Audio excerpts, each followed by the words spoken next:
Reading with Auntie Charlotte, Little Red Riding Hood. Illustrated by Peter Stevenson.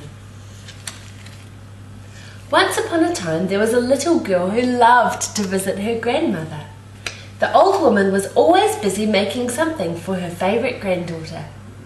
One day she made something very special indeed. It was a beautiful bright red cape with a hood. The little girl loved it so much that she wore it all the time. Soon everyone started calling her Little Red Riding Hood. One morning the little girl's mother said, "Little Red Riding Hood, your grandmother is not very well. I am packing up some things to help her feel better, and I'd like you to take them to her. But do be careful as you walk through the forest and don't stop for anything on the way." "I'll be very careful," promised Little Red Riding Hood, "and I won't stop for a second." So off she went with her little basket and waved to her mother until she was out of sight. Just at the edge of the forest, a very crafty fellow was waiting. It was a wolf. When Little Red Riding Hood passed by, he greeted her with a slow smile.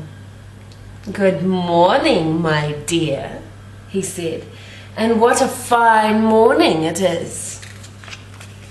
Little Red Riding Hood had never met a wolf before, so she wasn't scared.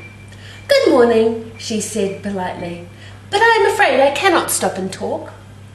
"No matter, my dear," said the wolf. "I shall walk along with you. Where are you off to this fine morning?" "I'm going to see my grandmother," replied Little Red Riding Hood.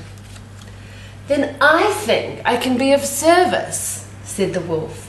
"I'll show you where there are some lovely flowers, my dear. You can take her a bouquet." Little Red Riding Hood knew that she shouldn't stop, but she did like the idea of taking her grandmother a special present, so she followed the wolf. "Here we are," he said. "Now I must fly. I'm late for my lunch." When Little Red Riding Hood reached her grandmother's house, she was a little bit surprised to see that the door was open. "Is that you, my dear?" croaked a faint voice. "Do come in." But when Little Red Riding Hood crept up to her grandmother's bed, a very strange sight met her eyes. "Oh, grandmother," she cried, "what big ears you have!" "All the better to hear you with, my dear," came the reply. Little Red Riding Hood went a little closer. "Oh, grandmother, what big eyes you have!" "All the better to see you with, my dear." Little Red Riding Hood took one more step. "Oh, grandmother, what big teeth you have!" "All the better to eat you with, my dear," cried the wolf, and he gobbled her up. When Little Red Riding Hood did not come home that afternoon, her parents were very worried. At last her father went to grandmother's cottage to find her. How horrified he was when he found a fierce animal in grandmother's bed. With one blow of the axe, he killed the wicked wolf.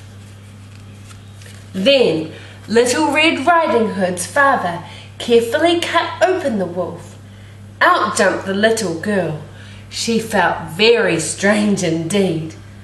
"Where is grandmother?" she asked. "I'm here," cried a muffled voice from inside the wolf. Little Red Riding Hood and her father soon pulled the old lady out and tucked her up in bed. "I feel a lot better now," said Little Red Riding Hood's grandmother, as she tasted the good things the little girl had brought. Little Red Riding Hood's mother was so glad to see her little girl was safe that she hadn't the heart to scold her. "I know you won't stop to pick flowers next time, Little Red Riding Hood," she said, "because I will give you some to take to your grandmother."